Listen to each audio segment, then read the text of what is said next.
यदि आप Tally Prime में टीडीएस वाउचर के बारे में जानना चाहते हैं और टीडीएस के बारे में भी जानना चाहते हैं तो आपने एकदम सही वीडियो पे क्लिक किया है।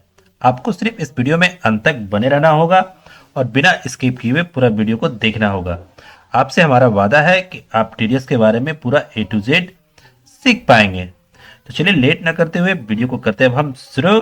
Let's begin the topic.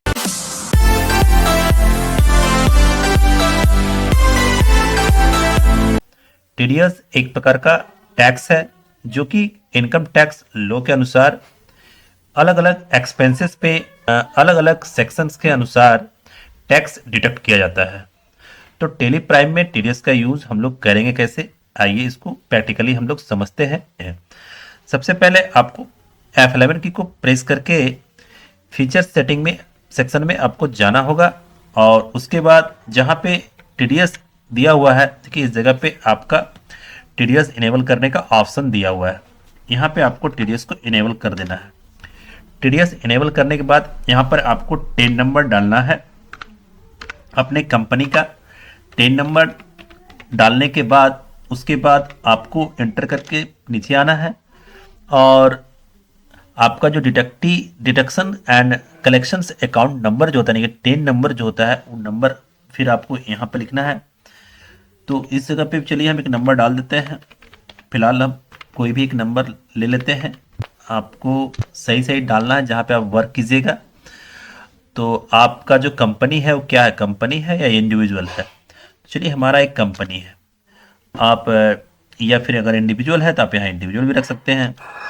और डिटेक्टिव ब्रांच डिवीज़न यहाँ पे आपको कुछ देने की ज़रूरत नहीं है। इस जगह पे आपको यस करना है और यस करके आप टीडीएस डिडक्टर का सारा डिटेल्स आपको यहाँ पे फिल करना होता है। उसका नाम क्या है, चलिए हम नाम कोई भी एक डाल देते हैं।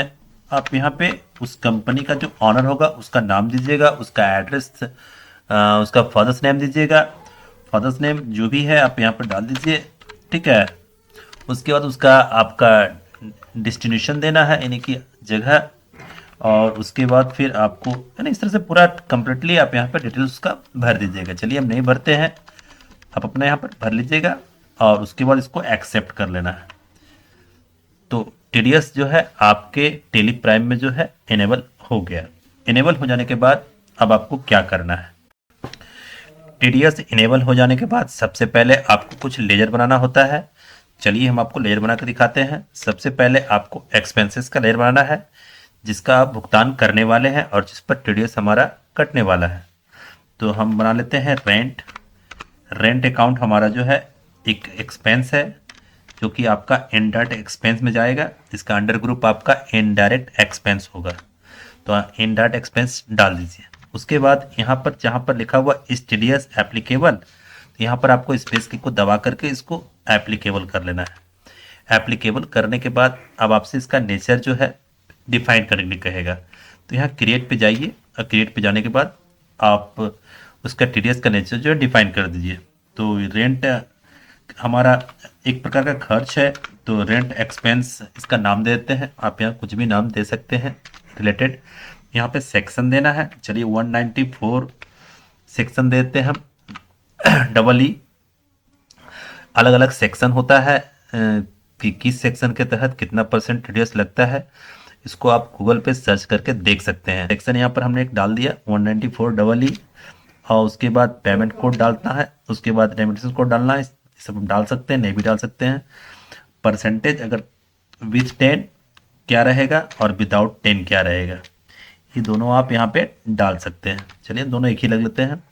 यहाँ पर एग्जेम्पशन लिमिट में आपको कुछ नहीं डालना है, क्योंकि एग्जेम्पशन लिमिट अगर डाल दीजिएगा तो क्या है कि टीडीएस डिटेक्ट करने में थोड़ा दिक्कत होता है। तो यहाँ पर कुछ नहीं करना है और इसको एक्सेप्ट कर लेना है और उसके बाद एंटर की को प्रेस करते हुए इसको एक्सेप्ट कर लीजिए। तो ये हमने एक एक्सपेंस का लेयर बना लिया। उसके बाद आपको एक बनाना है टीडीएस ऑन रेंट। तो टीडीएस ऑन रेंट अकाउंट नाम का आपको एक लेजर बनाना है और इस लेजर को आपको रखना है ड्यूटीज एंड टैक्स में। ड्यूटीज एंड टैक्स कैटेगरी में, ड्यूटीज एंड टैक्स ग्रुप में आप इसको सेलेक्ट करके रख लीजिए। और यहाँ पर जो है इसका type of duty tax TDS रहेगा।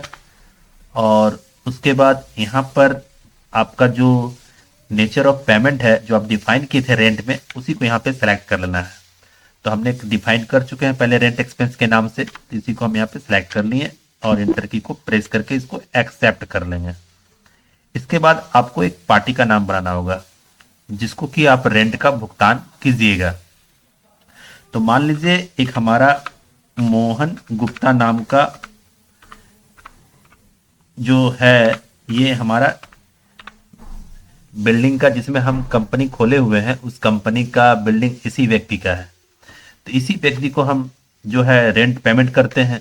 तो ये हमारा पार्टी है, ये हमारा जो पार्टी है ये हमारा लेनदार है, और लेनदार को सन्ड्री क्रेडिटर में रखा जाता है। तो अंडर ग्रुप सन्ड्री क्रेडिटर रख लीजिए इसको यहाँ पे, और उसके बाद एंटर की को प्रेस करके आपको यहाँ पे आ जाना है इस टीडीएस डिटेक्टेबल। तो यहाँ पे आपको इस टीडीएस डिटेक्टेबल ऑप्शन को यस कर देना है। यस करने के बाद अब आपको यहाँ पर डिफाइन करना है कि मोहन गुप्ता क्या है। तो मोहन गुप्ता आपका बॉडी ऑफ इंडिविजुअल है, तो यहाँ पर आपको बॉडी ऑफ इंडिविजुअल रखना है, क्योंकि मोहन गुप्ता कोई कंपनी नहीं है। तो अगर कंपनी रहता तो नॉन रेसिडेंशियल कंपनी है या रेसिडेंशियल कंपनी है या कोऑपरेटिव सोसाइटी है। तो मोहन गुप्ता चूंकि एक इंडिविजुअल पर्सन है, तो इसलिए बॉडी ऑफ इंडिविजुअल यहाँ रख लेते हैं। और उसके बाद सेलेक्ट करके इसको इंटर की को प्रेस करके आपको एक्सेप्ट कर लेना है।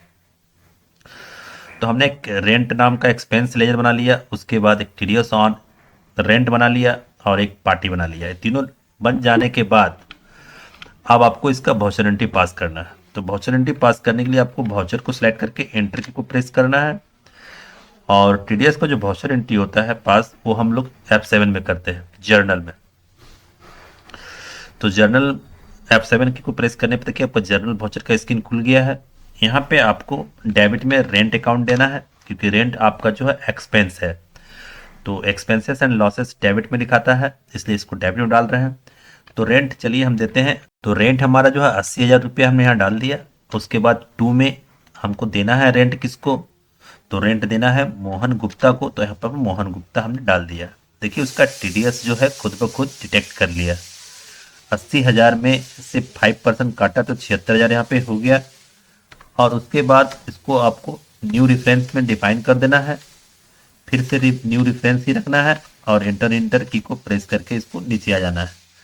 क्रेडिट में आपको डाल देना है यहाँ पे एक और टीडीएस ऑन रेंट। तो इस तरह से आपका टीडीएस के साथ रेंट का जो है एंट्री हमने किया। तो रेंट को हमने डेबिट इसलिए किया क्योंकि रेंट हमारा खर्च है, मोहन गुप्ता चूंकि हमारा लेनदार है। तो लेनदार हमारा जो है लेनदार हमारा लायबिलिटीज होता है, इसलिए हमने लायबिलिटीज क्रेडिट में डाला। और टीडीएस ऑन रेंट जो हमारा टैक्स है, तो टैक्स तो ऑलरेडी लायबिलिटीज होता है, इसलिए इसको हमने क्रेडिट में डाला। तो वाउचर एंट्री पास करने के बाद इसको आप एंटर की को प्रेस करके सेव कर लीजिएगा। सेव करने के बाद आप यहाँ से बैक हो जाइएगा और इसको बैलेंस शीट में आकर के आपको चेक कर लेना है। बैलेंस शीट में आकर चेक कीजिएगा तो देखिएगा कि आपका जो ऊपर लायबिलिटीज़ है, यहाँ 2 लायबिलिटीज़ आ चुका होगा। एक 4,000 रुपया जो है आपका टैक्स और 76,000 रुपया जो है आपका क्रेडिटर। ये दोनों मिला करके 80,000 रुपया आपको चुकाना है। तो ये दोनों चुकाने के लिए फिर से आपको एक वाउचर एंट्री पास करना होगा। तो वाउचर में आप जाइए, वाउचर में जाने के बाद फिर आपको एंट्री करना है यहाँ पर पेमेंट का। पेमेंट में आ जाइए। पेमेंट में आने के बाद अब आपको पेमेंट करना है। पेमेंट करना है मोहन गुप्ता को। तो मोहन गुप्ता को 76,000 आप यहाँ से पेमेंट कर दीजिए, क्योंकि आपसे 76,000 पा रहा हो। असाइन डिफरेंस को सिलेक्ट करके यहाँ पर एंटर की को प्रेस कीजिए और 2 में यहाँ पर आप कैश पेमेंट कर रहे हैं तो कैश डाल दीजिए। और अगर आप बैंक अकाउंट से पेमेंट कर रहे हैं तो यहाँ बैंक अकाउंट, चलिए हम एक बैंक अकाउंट बना लेते हैं। SBI नाम का हम एक बैंक अकाउंट बना लेते हैं, क्योंकि बैंक से ही अधिकतर टैक्सेशन का वर्क जो है होता है, इसलिए बैंक अकाउंट बनाने से अच्छा रहता है। चलिए हमने बैंक अकाउंट एक बना लिया और SBI के थ्रू हमने इसे पेमेंट भी कर दिया। 76,000 हमारा पेमेंट हो गया। अब रह गया बात आपका टीडीएस का। तो टीडीएस का भी पेमेंट कर दीजिए। टीडीएस ऑन रेंट को डेबिट में लिखिए और आपका जो टीडीएस का अमाउंट है वो अपने आप यहाँ पे ले लेगा। और 2 में आप दे दीजिए SBI बैंक। इस प्रकार से हम लोगों ने टीडीएस का वाउचर एंट्री पास कर दिया। तो इसमें आपको एक जर्नल में वाउचर एंट्री पास करना पड़ता है और एक पेमेंट में। दोनों वाउचर एंट्री पास हो जाने के बाद आप इसका रिपोर्ट जो है डिस्प्ले मोर रिपोर्ट में जाकर के देख सकते हैं। डिस्प्ले मोर रिपोर्ट में टीडीएस रिपोर्ट खोलिए और यहाँ पर टीडीएस आउटस्टैंडिंग खोलिएगा तो आपको नहीं दिखाएगा, क्योंकि आपका टीडीएस जो आउटस्टैंडिंग था ये आपने पे कर दिया। तो सारा जो टीडीएस हमने डिटेक्ट किया था वो सारा हमने पे कर दिया, इसलिए यहाँ पर कहीं पे कुछ नहीं दिखाएगा। और बैलेंस शीट में आप जाकर के फिर से देख सकते हैं कि आपका जो लायबिलिटीज था वो आपने पे कर दिया, जो कि अब दिखा रहा है लायबिलिटीज खत्म हो चुका है। तो इस प्रकार से हम लोगों ने टीडीएस का वाउचर एंट्री आज के वीडियो में सीखा। नेक्स्ट वीडियो में फिर नेक्स्ट टॉपिक के साथ मिलेंगे, तब तक के लिए धन्यवाद।